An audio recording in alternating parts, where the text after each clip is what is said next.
Mediasi pertengkaran di rumah aparatur desa yang malah berujung dengan pembunuhan terjadi di Lampung Selatan.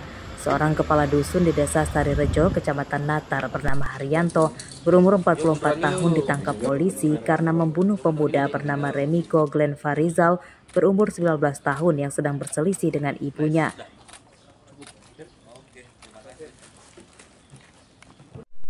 Pembunuhan itu terjadi pada 23 Januari lalu dan tersangka ditangkap setelah polisi melakukan penyelidikan selama 2 pekan.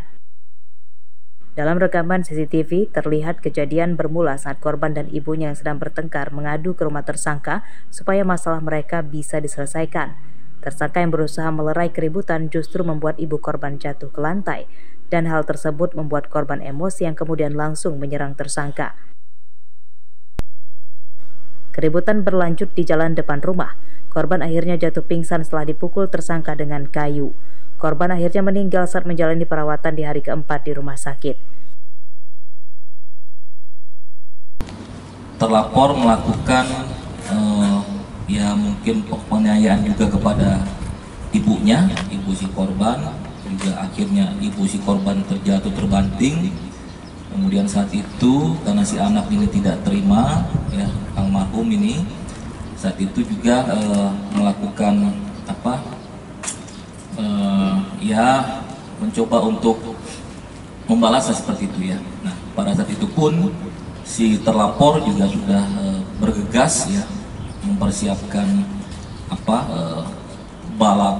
balok kayu sehingga mengakibatkan si korban terbentur kepalanya, dan saat itu kejang-kejang tidak sadarkan diri, langsung dirujuk ke rumah sakit Medika Natar.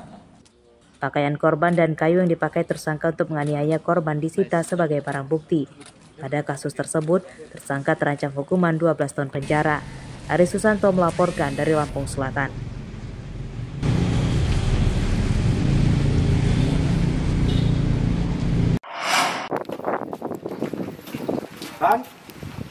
Seorang dukun di Kecamatan Sukoharjo, Pringsewu yang mencabuli pasiennya ditangkap polisi Senin siang.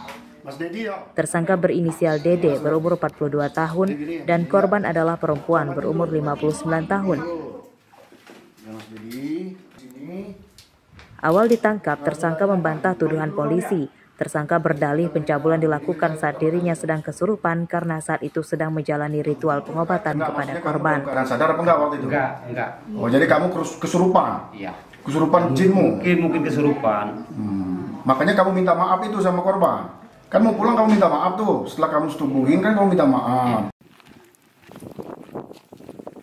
Polisi yang tidak mempercayai pengakuan tersangka kemudian membawanya ke lokasi korban dicabuli di pinggir sungai. Di tempat ini, tersangka akhirnya mengakui perbuatannya. Polisi juga mengungkap kebohongan tersangka yang mengaku bisa mengobati berbagai penyakit. Tersangka mengaku sebagai dukun yang bisa mengobati korban, sehingga korban dibujuk rayu, dibawalah ke TKP pinggir sungai. Untuk jarak dari rumah si tersangka lebih kurang 3 km dari rumah tersangka. Untuk ritualnya, si tersangka mengaku bisa mengeluarkan sejenis bayi kluron yang ada di tubuh korban. Menurut keterangan tersangka, di tubuh korban ada 3 bayi kluron, sehingga dilakukanlah ritual di pinggir sungai yang ada di belakang saya ini. Melalui ritual perdukunan, pakaian korban dan hasil visum korban dari rumah sakit disita polisi sebagai barang bukti.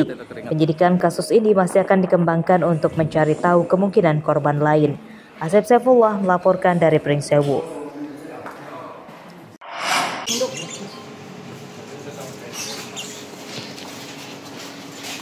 Seorang ibu rumah tangga ditangkap polisi karena mencuri perhiasan di toko emas di Teluk Betung Selatan, Bandar Lampung, Senin siang. Tersangka bernama Cynthia Yuliani, warga Teluk Betung Timur, Bandar Lampung. Pencurian direncanakan tersangka dengan menyamar sebagai calon pembeli. Awalnya, tersangka berpura-pura memilih perhiasan yang akan dibelinya. Namun saat pelayan toko lengah, tersangka kemudian membawa kabur 20 gram emas dari toko korban.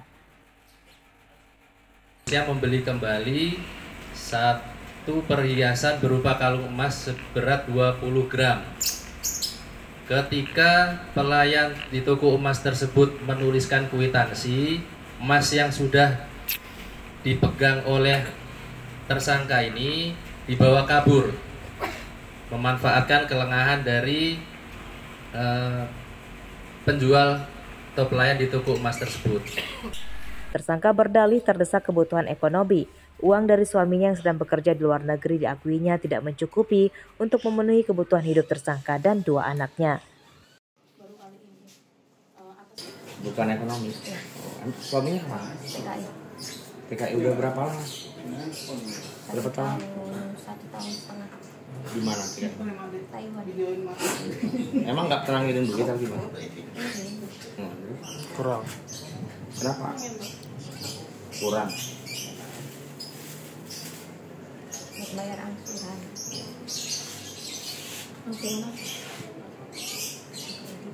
Dua kalung emas hasil curian tersangka belum sempat dijual dan kini disita polisi sebagai barang bukti.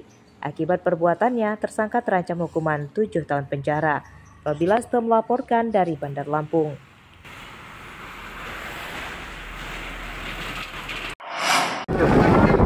Pistol, Pak. Pistol. Dua buronan pencuri motor yang terlibat baku tembak dengan polisi di Jalan Hayam Wuruk, Kecamatan Kedamaian, Bandar Lampung beberapa waktu lalu hingga Senin siang belum ditangkap. Polisi telah mengantongi identitas para pelaku dan kini masih dalam perburuan.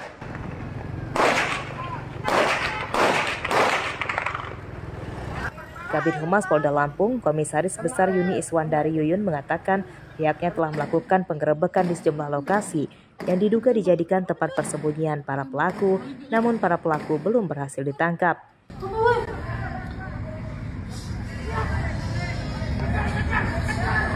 Polisi mendeteksi bahwa para pelaku merupakan sindikan pencuri motor antar provinsi yang biasa beraksi di Lampung dan Jakarta.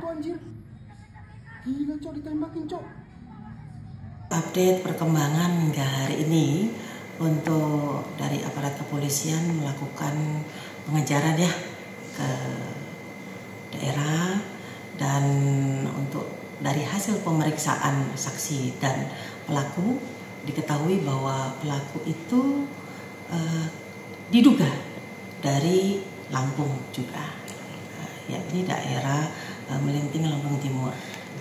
Ya, diinformasikan memang pelaku ini residivis sudah melakukan beberapa kali aksi di beberapa daerah dan juga pernah melakukan aksinya di Jakarta ya.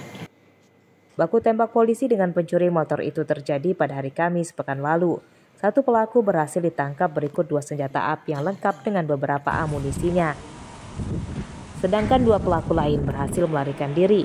Pelaku yang ditangkap bernama Rustam, warga Desa Tebing, Kecamatan Melinting, Lampung Timur. Robi Lasto melaporkan dari Bandar Lampung.